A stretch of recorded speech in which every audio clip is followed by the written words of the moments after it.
விஜய் வந்து வாழ விட மாட்டாங்க, சாக விட மாட்டாங்கம்மா. இந்த கம்யூனிஸ்ட் திமுக சேர்ந்து கம்யூனிஸ்டோட இரட்டை நிலைப்பாடு, கம்யூனிஸ்ட் செய்வது அயோக்கியத்தனம், ஃப்ராடு.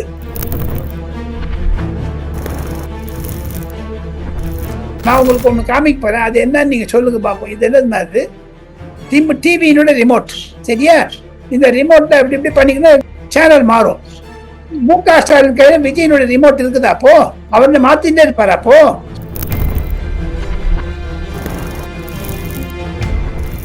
திராவிட முன்னேற்ற கழகம் தன்னுடைய ஸ்லீப்பர் செல்லாக சிபிஐ, சிபிஎம், விடுதலை சிறுத்தை கட்சிகளை அங்கு விஜய் அவருக்கு அனுப்பி வைத்து, அதே சமயத்தில் குழந்தையும் கிள்ளி விட்டு தொட்டிலையும் ஆடி விட்டு, காங்கிரஸ் கண்டிப்பாக எப்படி முக ஸ்டாலின் முதுகில் குத்தியதோ அதே மாதிரி விஜயனுடைய முதுகிலும் காங்கிரஸ் குத்தும்.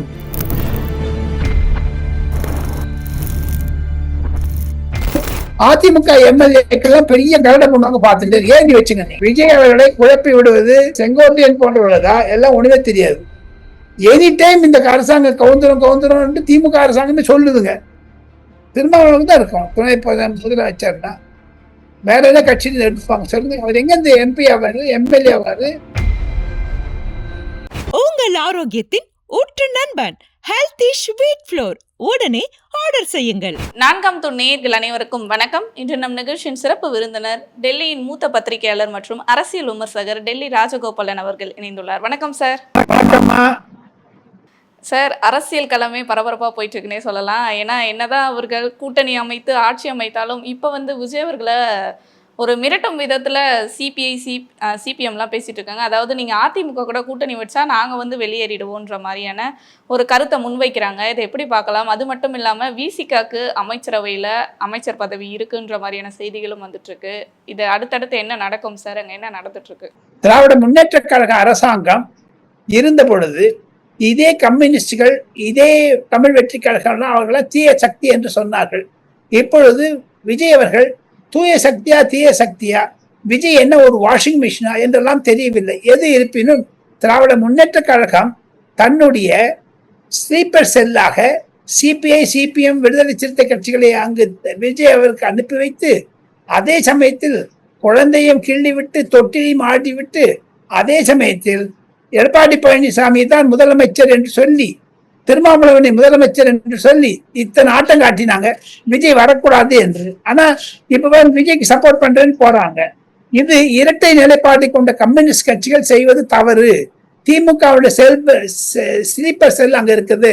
அதை தவிர நான் உங்களுக்கு ஒண்ணு காமிக்க போறேன், அது என்னன்னு நீங்க சொல்லுங்க பாப்போம். இது என்ன? அது ரிமோட் சார். டிவியினோட ரிமோட், சரியா? இந்த ரிமோட்ல எப்படி எப்படி பண்ணிக்கணும், இந்த சேனல் மாறும். இப்போ முக ஸ்டாலின் கையில விஜயனோட ரிமோட் இருக்குதா? அப்போ அவரை மாத்திட்டே இருப்பாரு. அப்போ தமிழகத்தில் இரட்டை நிலைப்பாட்டு கொண்ட கம்யூனிஸ்ட் கட்சிகள் தமிழகத்தில் இருந்து 2 ஆயிடுச்சு. முதல்ல 5 இருந்தாங்க, 2 ஆயிடுச்சு. அகில இந்திய அளவில் கம்யூனிஸ்ட் ஒழிஞ்சு போச்சு. கேரளாவில் கம்யூனிஸ்ட் இல்லவே இல்லை. இதே காங்கிரஸோட அங்க எதுக்குறாங்க, இங்க காங்கிரஸ் உட்காந்துக்கிறாங்க. இது கம்யூனிஸ்ட். என்னங்க இது அவங்களுடைய நிலைப்பாடு? கேட்டா மத்திய அரசாங்கம் வந்துடும், பாஜக வந்துருங்கிறாங்க. இதே பாஜக வருதோ இல்லையோ, காங்கிரஸ் செய்த ஒரு அயோக்கிய காங்கிரஸ் செய்தது. திமுக கூட்டணி இருந்தது. 4ஆம் தேதி ராத்திரி, இந்த மே மாசம் தேர்தல் முடிவு வந்துடுச்சு. 5ஆம் தேதி காத்தாலும் விஜய் பக்கம் போயிட்டாங்க. இது என்னங்க இது? எது இருப்பினும் விஜய்க்கு பொதுமக்களுடைய ஆதரவு அதிகமாக இருக்கிறது. பொதுமக்கள் கண்டிப்பாக விஜயைத்தான் நேசிக்கிறார்கள். விஜய் ஜல்தி ஒரு ஒரு முடிவு எடுக்க வேண்டும். கூடிய விரைவில் மீண்டும் தமிழகத்திற்கு சட்டசபை தேர்தலை கொண்டு வர வேண்டுமா? காரணம் என்ன என்று கேட்டால், விஜய் வாழ விட மாட்டாங்க, சாக விட மாட்டாங்கம்மா. இந்த கம்யூனிஸ்ட் திமுக சேர்ந்து ஒரு சைட்ல திமுக எப்படி தோத்து போச்சு கமிட்டி வச்சிருக்காரு. இன்னொரு சமயத்துல நீ எந்த எம்எல்ஏ எல்லாம் போய் சப்போர்ட் பண்ணு. இவங்க ஒரு மீட்டிங் போட்டாங்க 5ஆம் தேதி காத்தால். அது இந்த மீட்டிங்ல எடுத்த முடிவுதான். காரணம் பாஜக வரக்கூடாது, மத்திய அரசாங்கத்துக்கு கவர்னர் ஆட்சி வரக்கூடாது. ஆக மொத்தம் திமுக செய்த இரட்டை நிலைப்பாடு, கம்யூனிஸ்ட் செய்த இரட்டை நிலைப்பாடு என்று தான் எனக்கு புரிதல் ஏற்படுகிறது. லலிதாப்பா, ஆனா இதே நிலை தொடர்ந்துட்டே போனா ஒரு 5 வருஷம் ஆட்சி நடத்துறதுன்றதே ஒரு பெரிய கஷ்டமான நிலையில தானே சார் இருக்கும். ஏன்னா இதே மாதிரி அவங்க பிளாக்மெயில் பண்ணிட்டே இருக்கிறப்ப இந்த மாதிரி வெளியே அப்ப எலெக்ஷன் வச்சுடுறாரு. எலெக்ஷன் வச்சா எமர்ஜி இந்த கம்யூனிஸ்ட் கட்சி காணாது போடும். அப்போ பிரச்சாரம் பண்ணுவாரு. 22ஆம் தேதி பிரதமர் நரேந்திர மோடி பார்க்க வருவதாக டெல்லியில் பேசப்படுகிறது. 22 23 வந்தா கூட ஒரு டெல்லியில் வந்த பிறகுதான் அவருக்கு புரிதல் வரும். நாளைக்கு மத்திய தமிழக சட்டசபை மந்திரி சபை விசாரிக்க இருக்கிறார்கள். அதில் விஜய் அவர்கள் யார் யார் எடுத்துக்க போறாங்க, யார் யார் எடுத்துக்க போதில்லைன்னு தெரியல. காங்கிரஸ்காரங்க 2 பேர் இன்டெக்ட் பண்ணிட்டாங்கன்னா காங்கிரஸ் கண்டிப்பாக எப்படி முக ஸ்டாலின் முதுகில் குத்தியதோ அதே மாதிரி விஜயனுடைய முதுகிலும் காங்கிரஸ் குத்தும். காங்கிரஸை நம்ப கூடாது. காங்கிரஸை கட்டெரும்பா ஆயிடுச்சுங்களே. இதே விடுதலை சிறுத்தை கட்சி 2 எம்எல்ஏ வச்சு சீஃப் மினிஸ்டர் ஆக முடியுமாங்க? 108 பேர் வச்சிருந்து விஜய் ஆக முடியல. 4 தான் கவர்னர் ஆபீஸ் போயிட்டு வந்துட்டாரு. 2 பேர் வச்சு திருமாவளவன் பகல் கனவு காக்குறாரு. அந்த வன்னிய அரசுக்கு இருக்கிற நாக்கினுடைய துடுக்கு இருக்கு பாருங்க. அது என்னங்க என்னமோ பேசுறாங்க அவரு. அவங்க தமிழ்நாடு சட்டசபையில நம்பிக்கை தீர்மானத்து மேல பேசுறாருன்னா எதுவெல்லாம் பேசுறாரு அவர் பாட்டுல. இவங்க திமுக அணி என்ன சொல்லுதோ அதை கேட்டிருந்தாங்க நேத்தி முட்டம். இன்னைக்கு அதிமுக அணி எதிர்த்து தமிழ் வெற்றி கழகம் என்ன சொல்ல கேட்டு இருக்காங்க. ஆக மட்டும் இந்த நிலைப்பாடு தவறாகத்தான் போகும் என்றுதான் எனக்கு கருத்துமா.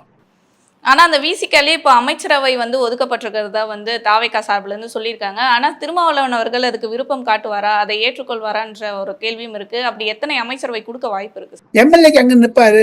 எல்லாரும் சொல்றாங்க வன்னிய அரசு தான் கொடுக்க போறாங்க. வன்னிய அரசு கொடுத்தாங்கன்னா அவங்க எல்லாம் பாருங்க, அந்த முன்னாடி தமிழ் விடுதலை சிறுத்தை கட்சி இருக்கவங்கலாம் திமுக போய் சேர்றாங்க. இப்போ அந்த சானூர் வாசுன்னுட்டு எம்எல்ஏ வந்த அவளும் திமுக போய் சேர்ந்து வன்னிய அரசு தனிப்படையை ஆட்டி விடுவார். வன்னிய அரசுக்கு தேவை ஏற்கனவே சொன்னவங்களுக்கு அதை சட்டசபையில காமிப்பாரு. சட்டசபையில் அமளி வரும். அதிமுக எம்எல்ஏக்கெல்லாம் பெரிய கரடை பண்ணுவாங்க. பார்த்துட்டு ஏறி வச்சுங்க நீங்க. அப்ப அதிமுகவும் தாவேக்கோட ஒன்றிணைந்த முடிவுல தான் இருக்காங்க. பிளஸ் இவங்களும் ஒன்றிணைற முடிவுல தான் இருக்காங்களா சார்? அப்ப தமிழ்நாட்டுல சர்வ கட்சி ஆட்சி நடக்குதா? விஜய் கட்சி நடக்கலையா? அப்போ எல்லா கட்சியும் விஜய் சப்போர்ட் பண்றேன்னு சொன்னா எதிர்கட்சி எங்க இருக்கு தமிழ்நாட்டுல? தமிழ்நாட்டுல எப்ப எதிர்கட்சி வரும்? நாளைக்கு மந்திரி சபையை பண்ணிடுவாரு. ஜோரா போச்சு. அவங்க மந்திரி சபையில 12 மந்திரி தமிழ் வெற்றி கழகத்துக்கு வந்துருவாங்க. ஆனா ஒரு நாள் அந்த புல் டவுன் பண்றதுக்கு காங்கிரஸ் தயாராயிடும். தமிழ்நாட்டிற்கு காவிரி தண்ணீர் வரவில்லை என்ற கோர்க்குறை உழைத்தினால் அது தமிழ்நாடு காங்கிரஸுக்கு ஒரு தர்ம சங்கடத்தை உண்டாக்கும்.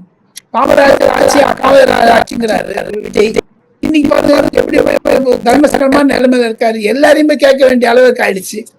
எவ்வளவு தூரம் பொதுமக்கள் விஜய்க்கு ஒத்துழைத்து விஜய் வர வேண்டும் என்று பதவியில் வர வேண்டும் என்று இருந்தார்களோ அதற்கு நேர் எதிராக சென்று விட்டதாகத்தான் நான் கருதுகிறேன்.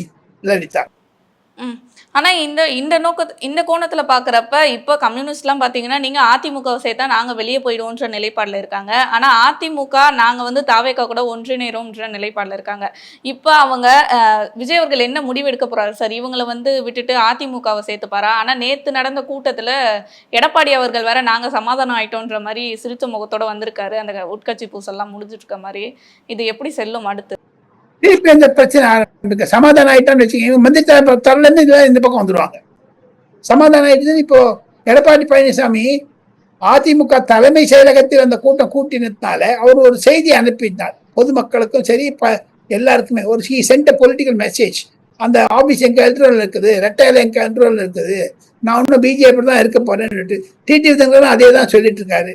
என் மனசுல படுது டிடிவி தினகரன் கட்சியும் அதிமுக இணைந்து அதிமுகவுடைய ஒரு சமன்பாடோட டிடிவி தினகரனை தலைமையில் போட்டுக்கொண்டு எடப்பாடி பழனிசாமி பொது செயலாளராக நீடித்தாலும் தமிழகத்தில் திமுக ஆட்சி கண்டிப்பாக மலரும். என்னை பொறுத்த மட்டும் திமுக ஆட்சியா அதிமுகவா சார்?